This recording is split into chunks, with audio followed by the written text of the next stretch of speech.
اللہ الرحمن الرحیم۔ السلام علیکم ورحمۃ اللہ وبرکاتہ۔ اہلاً و سہلاً اقرا معہد الحافظات بشاور شارع ورثہ جماعت دہم ای مضمون ہدایت النحو سبق نمبر 18۔ فصل مفعول ما لم يسمى فاعله وهو كل مفعول حذف فاعله وأقيم هو مقامه نحو ضرب زيد وحكمه في توحيد فعله وتثنيته وجمعه وتذكيره وتانيثه على قياس ما عرفت في الفاعل۔ فصل ثانی مفعول ما لم يسمى فاعله کے بیان میں، وهو كل مفعول اور وہ ہر وہ مفعول ہے، حذف فاعله کہ اس کے فاعل کو حذف کر دیا گیا ہو، حذف ای ترکا یعنی چھوڑ دیا گیا اس کے فاعل کو، وأقيم هو مقامه اور اس کے فاعل کو اس کے قائم مقام کر دیا گیا ہو،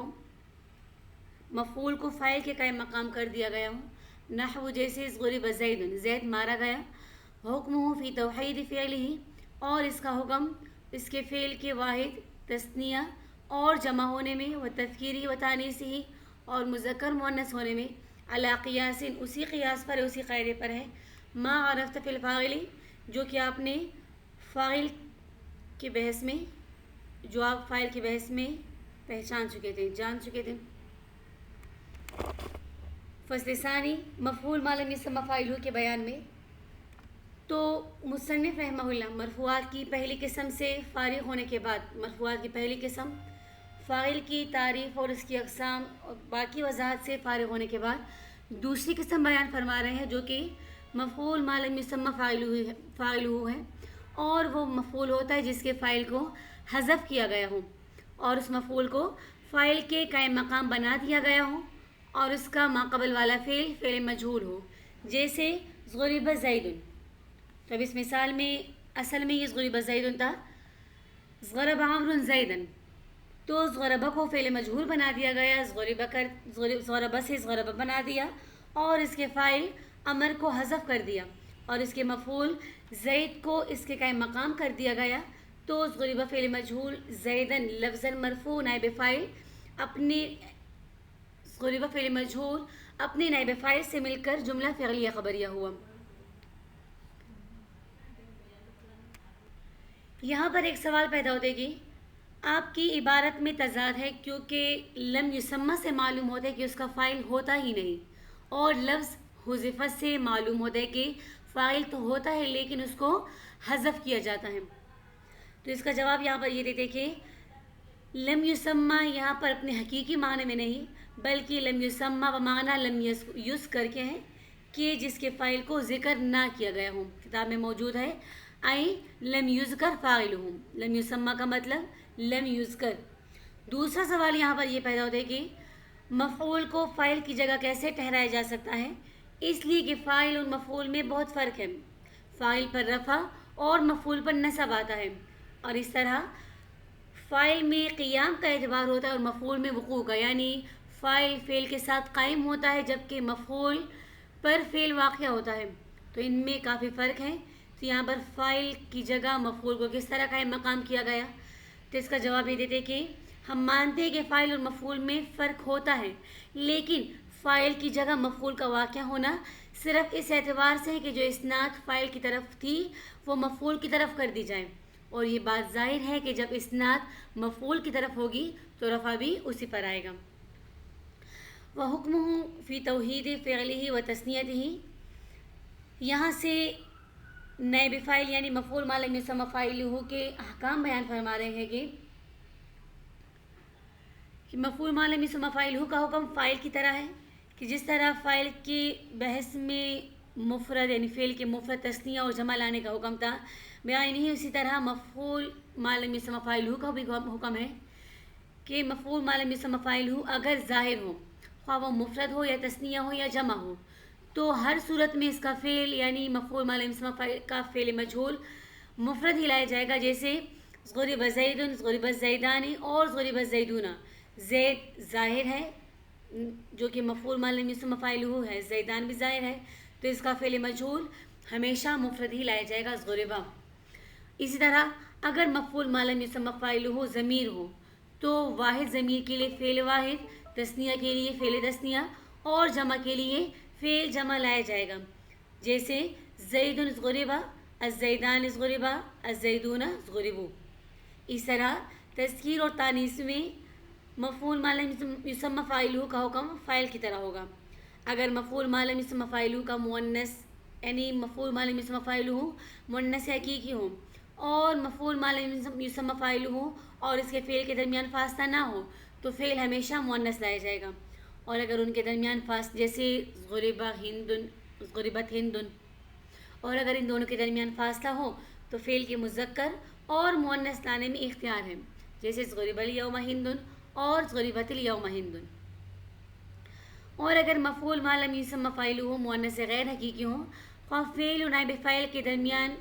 فاصلہ موجود ہو یا نہ ہو تو فعل کا مذکر اور مؤنث لانا دونوں جائز ہیں، جیسے طلع الشمس اور طلعت الشمس۔ تو یہاں پر نائب فاعل مؤنث غیر حقیقی ہے اور ایک مثال میں فاصلہ ہے، دوسرے میں فاصلہ نہیں، دونوں صورتوں میں مذکر اور مؤنث لانے میں اختیار ہے۔ لیکن اگر مفعول ما لم یسمى فاعلہ ضمیر ہو تو پھر فعل کا مؤنث لانا واجب ہے، جیسے اذا الشمس کورت۔ یہاں پر ضمیر تھی کورت میں، یعنی فاعل ظاہر نہیں تھا، لہٰذا فعل ہم مؤنث لے کر آئے۔ أي فصل الثالث ورابع المبتدأ والخبر هما اسمان مجردان عن العوامل اللفظية، أحدهما مسند إليه ويسمى المبتدأ والثاني مسند به ويسمى الخبر، نحو زيد قائم، والعامل فيهما معنوي وهو الابتداء، وأصل المبتدأ أن يكون معرفة، وأصل الخبر أن يكون نكرة، والنكرة إذا وصفت جاز أن تقع مبتدأ، نحو قوله تعالى والعبد المؤمن خير من مشرك، وكذا إذا تخصصت بوجه آخر، نحو الرجل في الدار أم امرأة وما أحد خير منك، والشر أحر ذا ناب وفي الدار رجل وسلام عليك۔ تیسری اور چوتھی فصل مبتدا اور خبر کے بیان میں،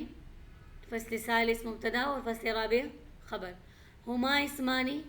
وہ دونوں اسم یعنی مبتدا اور خبر، مبتدا اور خبر وہ ہے جو کہ دونوں اسم مجردانی کہ خالی ہونا ہے دونوں اسموں کا، عن العوامل لفظیت، عوامل لفظی سے، لفظی عوامل سے دونوں اسموں کا خالی ہونا، احدہما ان میں سے پہلا یعنی ایک مسند الیہ ہے، ویسمى المبتدا اور اس کو مبتدا کہا جاتا ہے، والثانی اور دو اسموں میں سے دوسرا مسند بھی ہے، ویسمى الخبر اور اس کو خبر کہا جاتا ہے، جیسے زید قائم، والعامل فیہما معنوی اور عامل ان دونوں میں معنوی ہوتا ہے،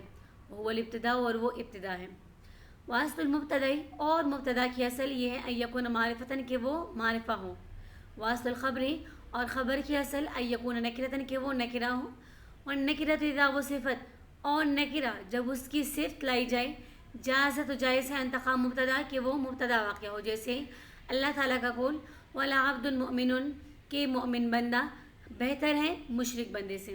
وَقَذَا اور اس طرح اذا تخصصت بوجہ آخر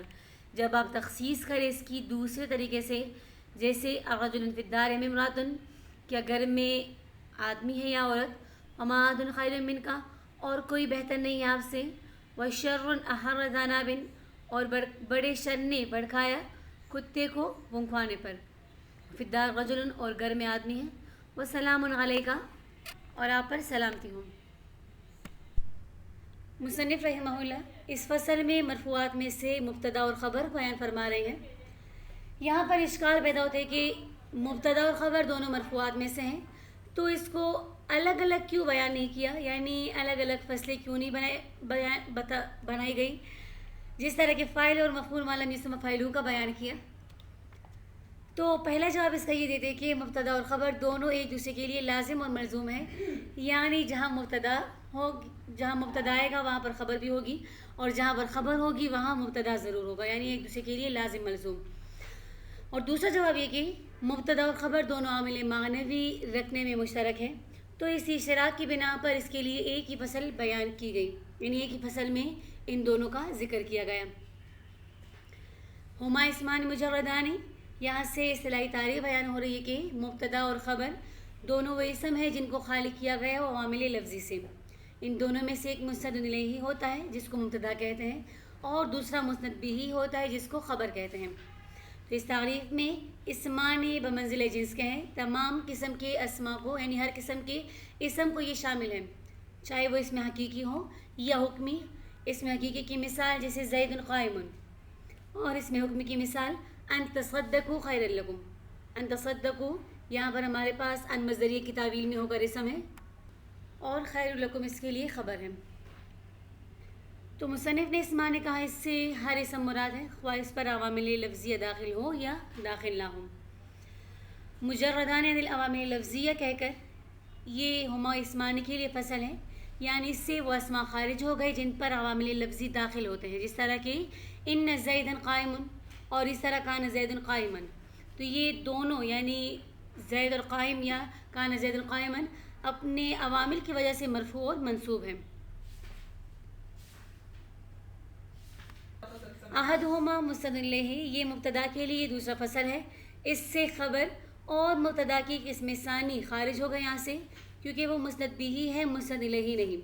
وثانی مسند بہ یہ خبر کی تعریف کے لیے دوسرا فصل ہے. اس سے مبتدا خارج ہو گئے کیونکہ وہ مسند الیہ ہے مسند بہ نہیں. فائدہ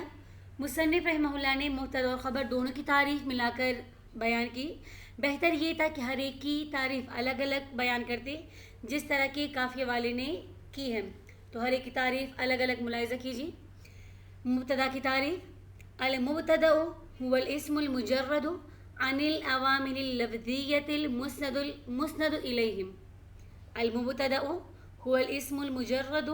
عن العوامل اللفظية المسند إليهم یعنی مبتدا وہ اسم ہے جو عوامل لفظیہ سے خالی ہوں اور مسند الیہ ہوں. خبر کی تعریف الخبر هو الاسم المجرد عن العوامل اللفظية المسند به. الخبر هو الاسم المجرد عن العوامل اللفظية المسند به یعنی خبر وہ اسم ہے جو عوامل لفظیہ سے خالی ہو اور مسند به ہو. جیسے زید قائم میں زید اسم ہے اور عوامل لفظیہ سے خالی ہے اور مسند الیہ ہے لہٰذا یہ مبتدا ہے. اور قائم اسم ہے عوامل لفظیہ سے خالی ہے اور مسند بہ ہے لہٰذا یہ خبر ہے. والعامل فیہما معنوی اور عامل ان دونوں میں معنوی ہے اور وہ ابتدا ہے. مبتدا اور خبر کو رفع دینے والا عامل معنوی ہوتا ہے اور وہ ابتدا یعنی اسم کا عوامل لفظیہ سے خالی ہونا تاکہ اس کی طرف کسی چیز کو مسند کیا جائے تو یہ مبتدا کا عامل ہے اور اسم کا عوامل لفظیہ سے خالی ہونا تاکہ اس کو کسی چیز کی طرف مسند کیا جائے تو یہ خبر کا عامل معنوی ہے. ایک میں اس کی طرف کسی چیز کو مسند کیا جائے اور دوسرے میں اس کو کسی چیز کی طرف مسند کیا جائے. جیسے زید قائم میں زید مبتدا ہے اس کو رفع دینے والا عامل معنوی ہے اور وہ ابتدا ہے یعنی زید کا عوامل لفظیہ سے خالی ہونا تاکہ یہ مسند الیہ بنے اور یہی چیز اس کو رفع بھی دے رہی ہے. زید پر رفع ہے کیونکہ اس میں عامل معنوی ہے موجود نہیں. عامل معنوی اسے کہا جاتا ہے جس کو عقل سے پہچانا جائے اور اس کا تلفظ نہ کیا جائے. تو زید سے پہلے کوئی دوسرا عامل موجود نہیں اور زید پر رفع موجود ہے تو یہ ابتدا کی وجہ سے کہ زید کا عوامل لفظیہ سے خالی ہونا تو یہ اسی وجہ سے زید مرفوع ہے. اور قائم خبر ہے اس کو رفع دینے والا عامل بھی عامل معنوی ہے یعنی ابتدا. تو ابتدا نے زید کو بھی رفع دیا اور اسی ابتدا نے قائم کو بھی رفع دیا یعنی ابتدا یعنی قائم کا عوامل لفظیہ سے خالی ہونا تاکہ مسند بنے اور یہی بات اس کو رفع دے رہی ہے. اس عبارت میں مبتدا اور خبر کے عامل کے متعلق بیان کیا گیا. تو مبتدا اور خبر میں عامل کے اعتبار سے 3 مذاہب ہیں.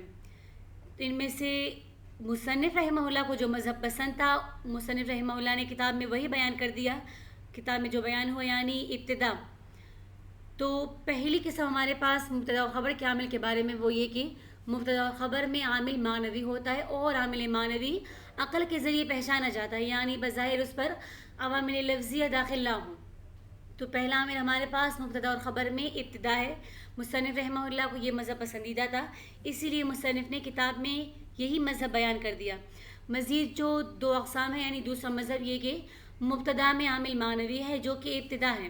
اور خبر میں عامل لفظی ہے جو کہ مبتدا ہے۔ اب زید قائم میں زید کو رفع ابتدا نے دیا اور قائم کو رفع زید نے دیا۔ تیسرا مذہب یہ کہ مبتدا میں عامل خبر ہے اور خبر میں عامل مبتدا ہے، یعنی دونوں کا عامل لفظی ہے کہ زید نے قائم کو رفع دیا اور قائم نے زید کو رفع دیا۔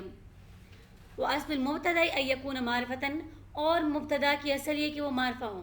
تو یہاں سے مصنف رحمہ اللہ مبتدا اور خبر کی اصلیت کے بارے میں بیان فرما رہے کہ مبتدا اصل میں معرفہ ہوتا ہے، کیونکہ مبتدا محکوم علیہ ہوا کرتا ہے، یعنی اس پر حکم لگا ہوا ہوتا ہے، اور جس پر حکم لگا ہوتا ہے اس کا معلوم ہونا ضروری ہے،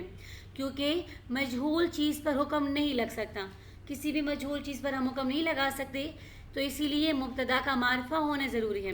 اور خبر اصل میں نکرہ ہوتی ہے، اس لیے کہ خبر ہمیشہ محکوم بھی ہوا کرتی ہے، اور محکوم بھی میں اصل تنکیر ہے۔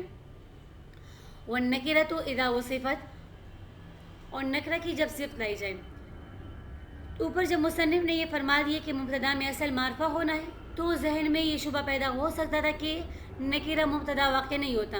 تو اس شبے کے ازالے کے لیے مصنف رحمہ اللہ نے یہ فرمایا کہ جب تک کسی طریقے سے نکرہ کی تخصیص کی جائے تو پھر نکرہ مبتدا بن سکتا ہے، اور نکرہ کی تخصیص کے 6 طریقے ہیں۔ کتاب میں یہ 6 طریقے بیان ہو گئے۔ پہلا طریقہ وَالنَّکِرَةُ اِذَا وُصِفَتْ سے پہلا طریقہ بیان ہو رہا ہے۔ نمبر 1، جب نکرہ کی صفت لائی جائے تو اس وقت نکرہ کا مبتدا بنانا جائز ہے۔ جاز انتقا مبتدا، تو جائز ہے اس وقت اس کا مبتدا بنانا، جیسے اللہ تعالیٰ کا قول وَلَعَبْدٌ مُؤْمِنٌ خَيْرٌ مِّن مُشْرِكٍ، کہ مومن بندہ بہتر ہے مشرک سے۔ تو یہاں پر پہلے عبد میں عموم تھا، جو کہ مومن اور مشرک ہر غلام کو شامل تھا، لیکن جب اس عبد کی صفت لائی گئی مومن کے ساتھ تو اس میں تخصیص پیدا ہو گئی، اور یہ مومن غلام کے ساتھ خاص ہو گیا۔ معرفہ کے قریب ہو جانے کی وجہ سے یہ معرفہ کے حکم میں ہو گیا، لہٰذا اس کا مبتدا بنانا صحیح ہوگا۔ دیکھیں عبد مؤمن،